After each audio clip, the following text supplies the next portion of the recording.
On this week's episode of Chasing 518, take a Sawzall to my brand new chassis. Hopefully I made the right decision. Stay tuned.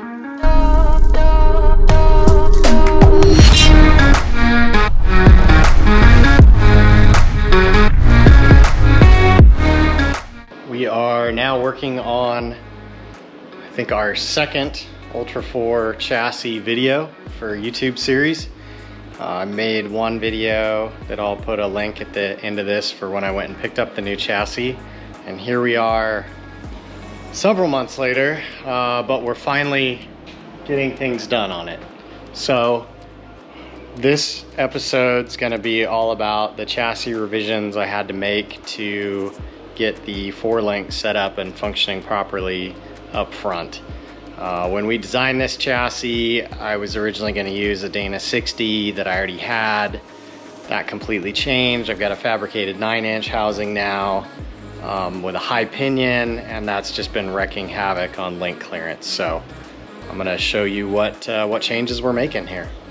So the crux of the issue really came from this outrigger tube.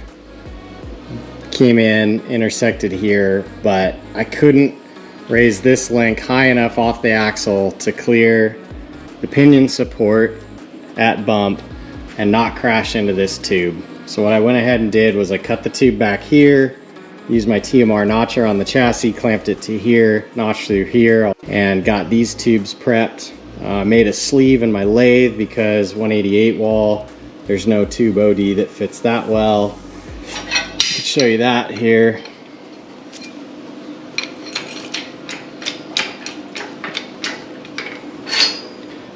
So here is the cut, and then the sleeve section I made. Went ahead and tapped that in with a hammer, so it's 8 inches long, so it's 4 inches in the chassis, 4 inches sticking out. And then I'll make new pieces once we cut the main frame rail off here, and then cut it off the nose. And then I'm gonna make new S-bends, as we've been calling them, that bend up sharper, and then come a touch higher and then go out flatter.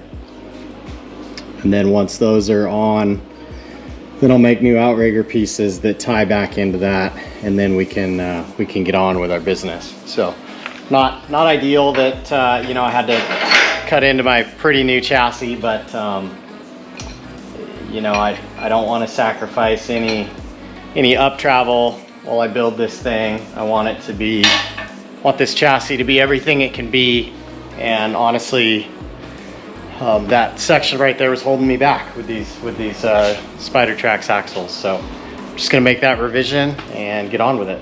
Before I cut the frame rails off the nose of the car, I want to make sure that I brace it just in case the nose is under a little bit of tension, it wants to move, because the only tubes that are going to be holding it are these tops of the fenders, the bumper bar, and then back. So before I cut these off, I want to go ahead and brace it. So I've got some just scrap pipe from my neighbor, so I'm going to tack weld a big X across the nose of the car, and hopefully once I get that all braced up, and when I cut the bottom, nothing moves at all and holds it steady, kind of triangulates the whole thing and gives it more support. Let's get to it.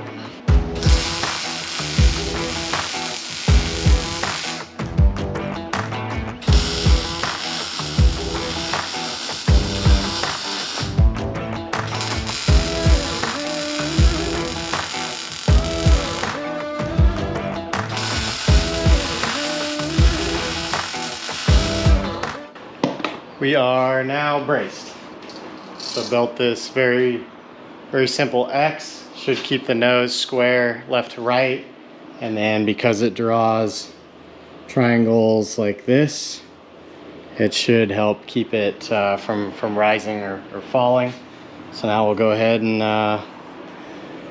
we can Sawzall these out, but I think before I do that, I'm actually going to take some scrap tube and see if I can at least figure out the start of bend and the angles I want for the new ones, so I can hold this piece of scrap up next to this and get an idea of if it's gonna be what I'm looking for before I cut the old ones out.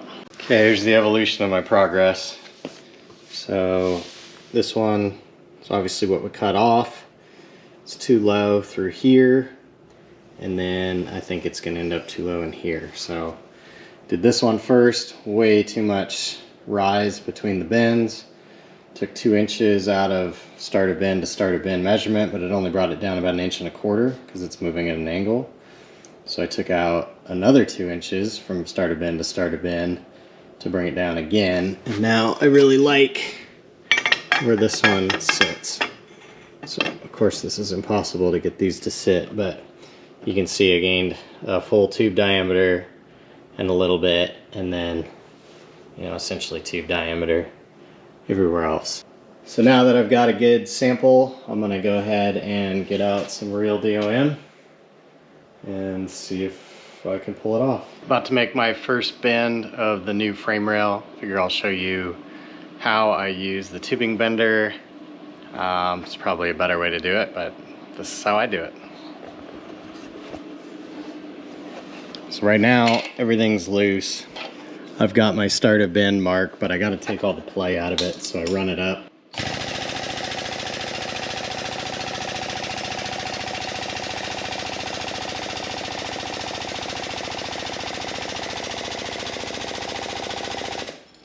Okay, so I got my mark. I just wanted to start 7 inches in to give me some tail to work with and trim off.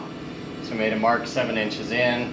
But then what's more important is there's a mark 9 inches behind that one. So I got to start accurately on the first one to get the second one right. So we've got that good. So now we'll go ahead and get it tightened up.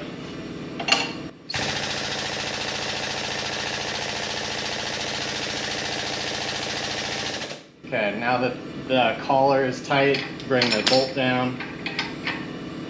So this, grabbing the tube right here is important. This is what draws it through the mandrel. So if you don't have a good solid connection here, it'll slip as the mandrel rolls around, and then you'll lose your start of bend mark. So we got to keep that. And then the other thing I do is I don't use the pointer that much if I'm trying to be really accurate. I just set my digital angle finder on the back of the tube, and then I zero it out. And then what I'll do is I'll just keep it on the front of the tube,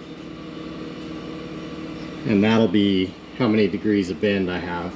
So this first bend needs to be 60 degrees, so we're going to go to 62 and then check the spring back and go from there.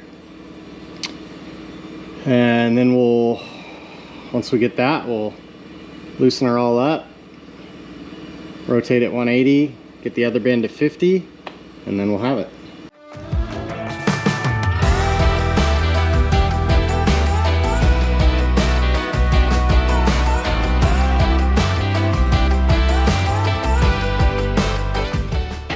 So the first position in the die will only bend about 45 degrees, so I don't have to worry about going too far. Just max out the ram.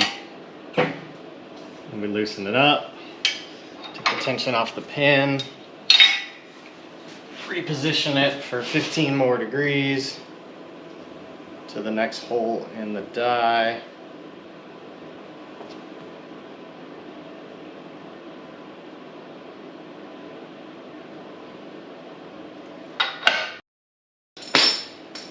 Okay, we'll double check our zero.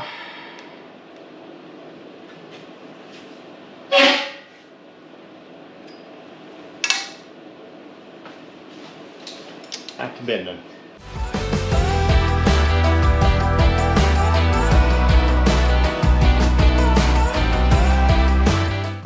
Okay, so it reads 62 degrees right now, so we'll release the pressure. Settled all the way back to 58 or so. We'll go ahead and put a couple more in it.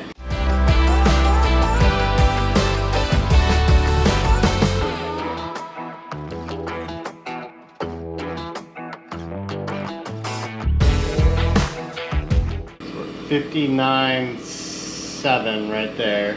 Say within half a degree we're good. Pull this down, pull this pin out.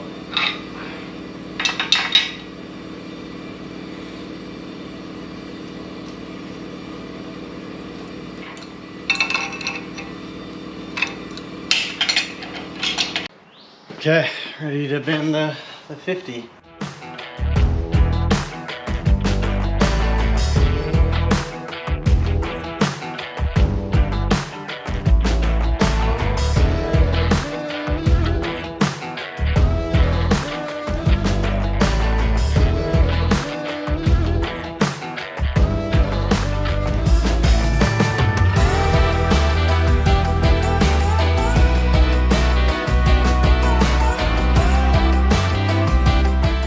We're within half a degree on each bend.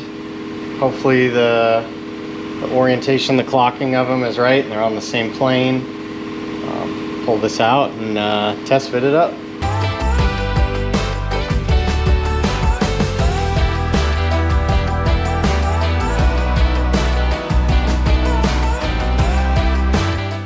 Day 2 frame rail modification. I've got 3 of the 4 bends, and I'm pretty sure the 4th bend is going to go horribly wrong and screw this whole thing up. But I'll show you what we got.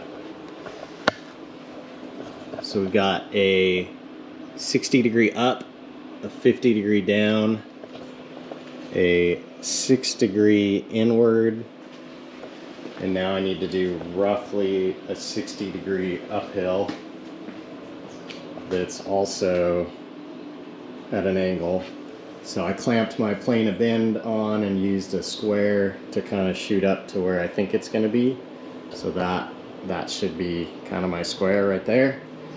So I'm going to start, we'll put it in the bender and throw some degrees at it, and then obviously as it gets close it's going to get in the way, so I'll have to get in there and grind out that old tube. See how it goes. Fast forward several hours, I think we've got a tube that finally fits. So here's the chassis side down here.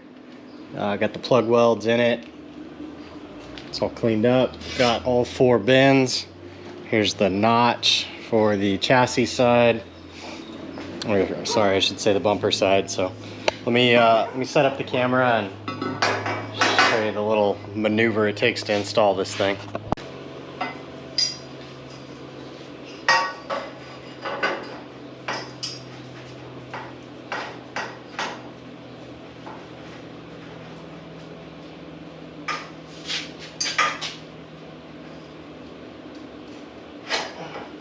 Okay, that's it.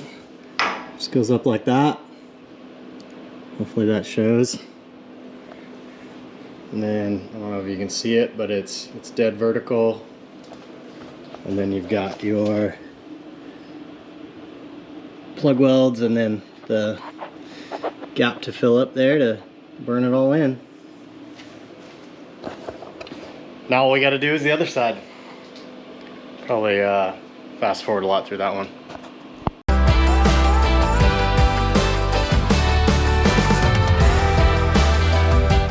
I should probably discuss how to make a splice in a chassis or join 2 tubes if you're going farther than the tube can travel, or if it's too complex of bends and you're going to split it up into multiple pieces. So you want to sleeve your material. So since we're using 1 3/4 120 wall on the chassis, we get some 1.5 inch 120 wall, and this fits inside of it. Cleaned up the mill scale off of it, some fine grit sandpaper, and there you go. There's your sleeve material. So get 2.5 inches in each side here.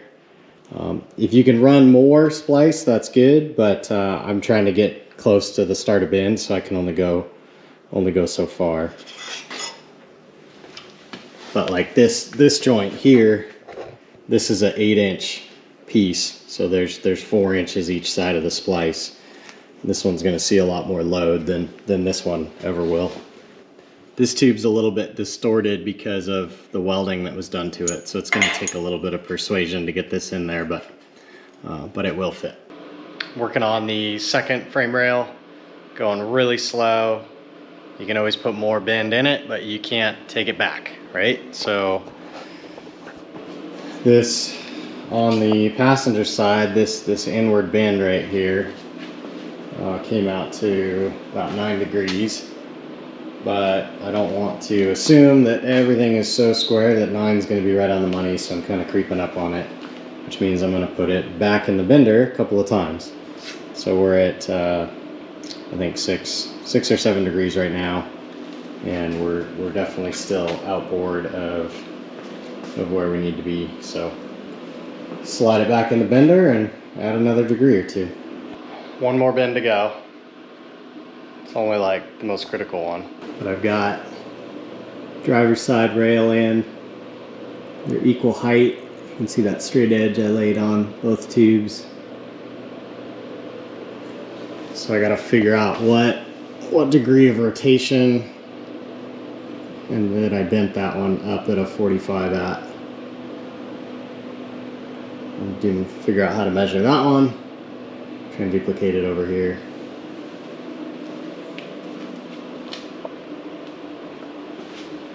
So far so good. And then I'll end up trimming it back to get a good gap in there to fill later. But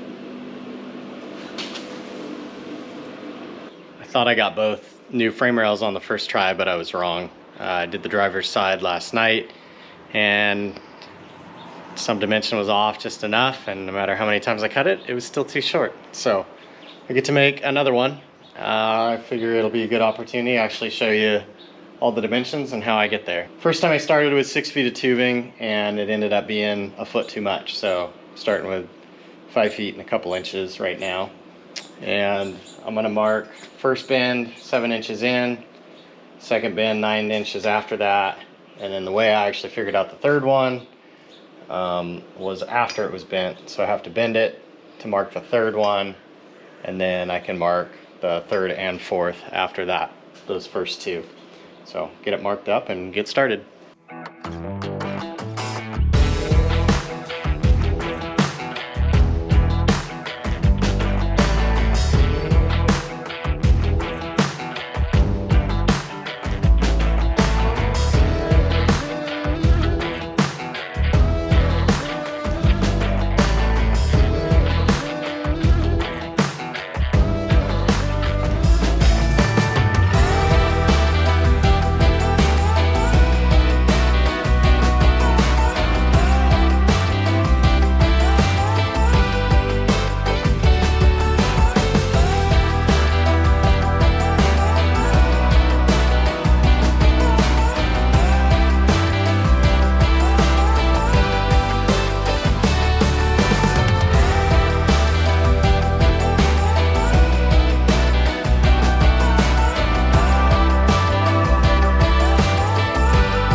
Forgot to turn the camera on when I was notching and test fitting up that second rail, but got it all done. Got them both tacked in place. I'll show you where we're at here. So we got both rails in.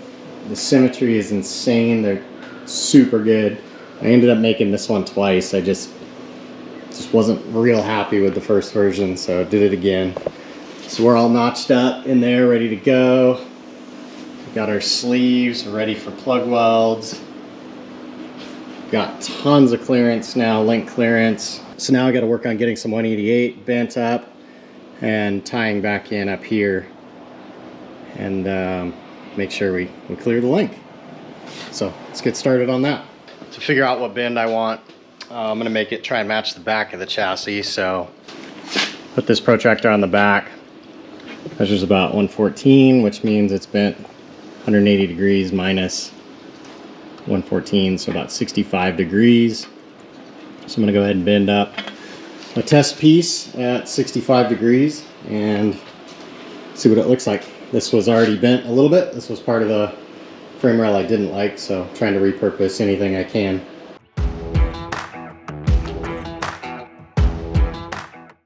Haven't talked about it yet. Maybe you've wondered by now why my tubing bender is on a vertical plane versus a horizontal like so many you see, and I'm going to show you why.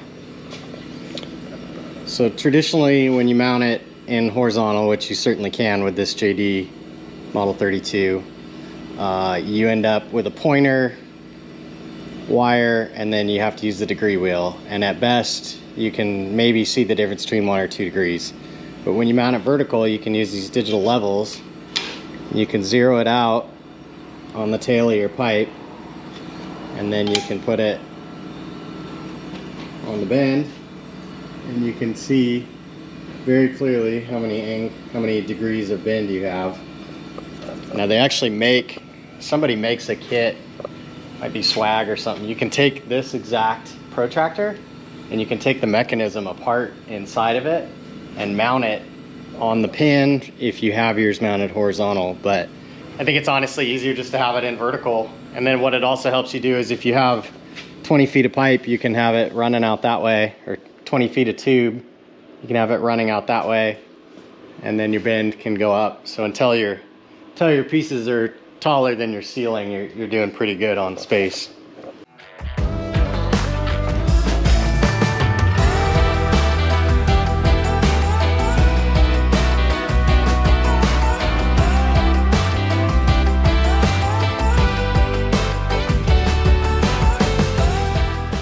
Okay, first try was 65 degrees, and it was, landed up here.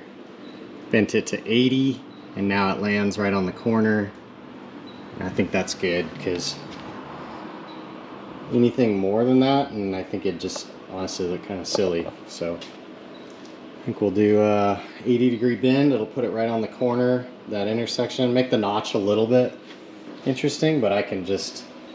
The nice part about this notch is I can basically just slowly ease into it until it fits right. It's not going to be some really difficult thing to test fit. We'll do a practice notch in this one just to make sure I can do it. See how it looks. Again, we should have a mile of clearance, and then we'll get out the precious 188 wall and bend a couple up. I went and made a outrigger back to frame rail piece. I used 120 wall because the 188 wall that I need to make it out of for good is unobtainium. I paid way too much for 6 feet of this stuff, so took a piece of 120, bent it up, tried 65 degrees first to match the rear, and I just did not care for the fact that it landed up here, and I have to build motor mounts coming off of here. So the more I could tie this area in together to be one node, the better. Tire clearance when it turns doesn't really matter. This is the close point, so whether it came in at 80 or went out at 65, tire clearance was about the same. So I'm going to go with this 80. I've got my length, got my starter bend marked. The notch was pretty easy, it just kept sliding it on till it hit. So went ahead and marked starter bend. So I'll throw the 188 wall in the bender and set it up at 80 degrees.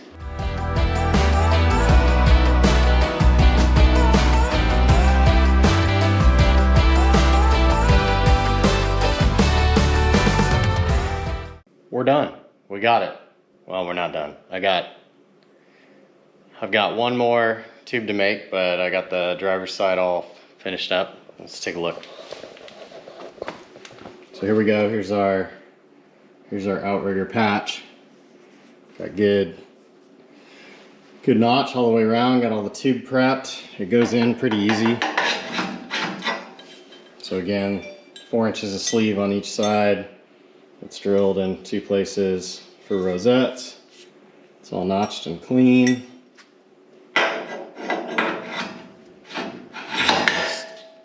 Slides into place. So I give it a tack weld here and here, and then I can move over to the other side.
There it is. Wrapped it all up.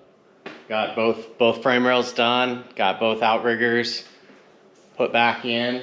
Everything's in place. Everything's tacked. I'm not gonna fully weld anything until I know that everything else is good to go. Next step here, now that we've got the frame rails all put back together, is I have to make new upper link brackets for the axle, because I was trying to tuck them real low to get that clearance as good as I could get it. But now that we've got all the room there, I need to make taller link brackets so I can get away from this pinion support. That's really what instigated this whole thing, was running a high pinion 9-inch with this up here versus down there. Created a lot of obstruction here that got in the way. Otherwise I wouldn't have had to do any of this. So I brought the frame rails up a couple inches taller, and with my really desire to keep it under that pump inlet fitting, because this has to have a 90 and a big dash 10 hose on it. So I didn't want to get into that. So I came up as high as I could to stay under there. And then bringing it up like that, before this S-band was rolled inward, and this tube was actually under this header primary. It was down here. So that gives you an idea. That gives you an idea of how much I raised them. So to bring it up and not hit the motor, I rolled them straight up and down again, so now they're in line with the rest of the chassis, which then meant I needed to narrow it up again to get back to the nose. So I put this band in here. It's about 8 degrees inboard, and that got me back aimed at the nose, and then gives me room. My bump stops will mount probably right in here, because the shocks are going to mount right on top of the axle here, lean back. So we'll have shock here, bump here. So now I get to make new brackets, and I'll probably, just to line up that window and get more clearance, I'll probably move the chassis side ones inboard an inch or two. No big deal, I've already moved those several times, kind of playing around with this whole thing.